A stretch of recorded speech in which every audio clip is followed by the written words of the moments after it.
guys, and welcome back to Part 4, Revolution of David Walliams' The Beast of Buckingham Palace. Pay close attention to the story, use those complete sentences, and restate those questions. Let's get started. Part 4, Revolution. Chapter 32, Some Kind of Monster. Splash! Alfred plunged deep into the black water. He had dropped from so high that the force of the fall took him down and down and down into the depths.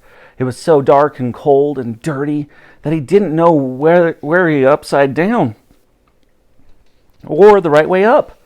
Gasping for air, he desperately tried to propel himself to the surface to take a breath, but as much as he tried, he couldn't. Instead, Alfred felt himself being swept along by a powerful current. His body was being twisted and turned by the flow of the water. Thud! Alfred's head had bashed into what felt like a brick wall. It must have been one of those legs of the tower bridge. As much as he was dazed and confused, he knew that the bridge was the only thing that could save him. The water was pinning him to it. He grabbed onto the bricks with his hands. They were slippery and thick with slime, but the boy just managed to haul himself up. Gasp! He took a breath. He was alive, but not for long.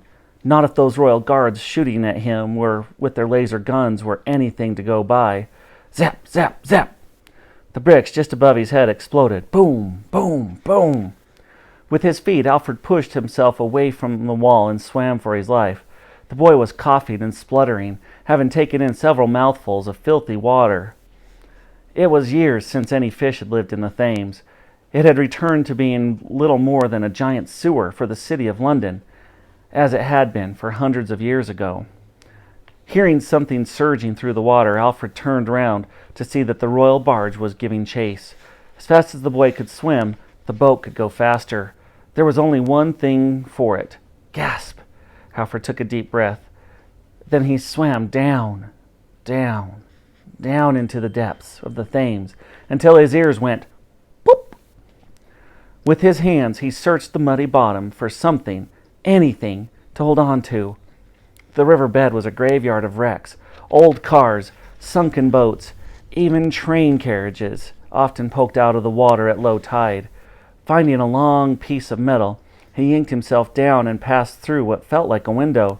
On the other side of the opening, Alfred saw there was an air bubble just above him. Gasp! He took a breath.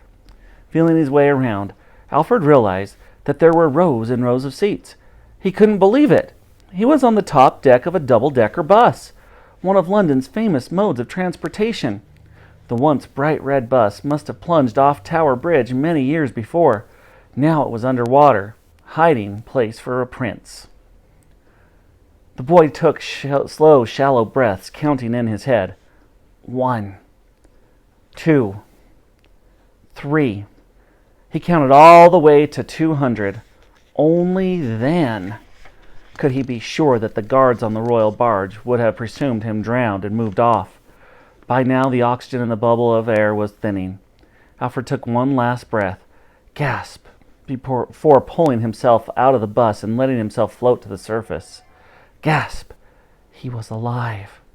His head bobbing out of the river, Alfred looked all round. There was no sign of the royal barge. The boy felt safe enough to swim again. However, the freezing cold water was tiring him quickly.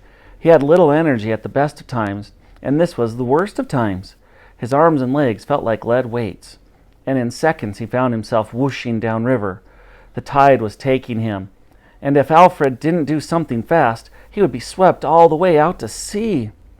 At speed, he passed through what was left of the Thames barrier.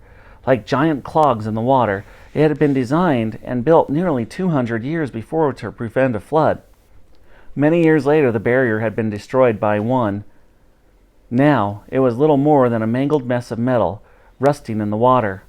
Alfred tried to cling onto part of it, but the tide was so strong it pulled him off. "No!" the boy cried. As Alfred was taken further and further downriver, he felt something move past him under the water. It was something fast and silent. At first he thought it might be a whale or even a shark, but that was impossible. Could it be some kind of monster? Alfred was panicking and kicking his legs as hard as he could to escape from whatever was powering through the depths. However, this thing was gaining on him. Whoosh! What's more, it was rising to the surface. Whoosh! Alfred could feel the water around him being swept aside.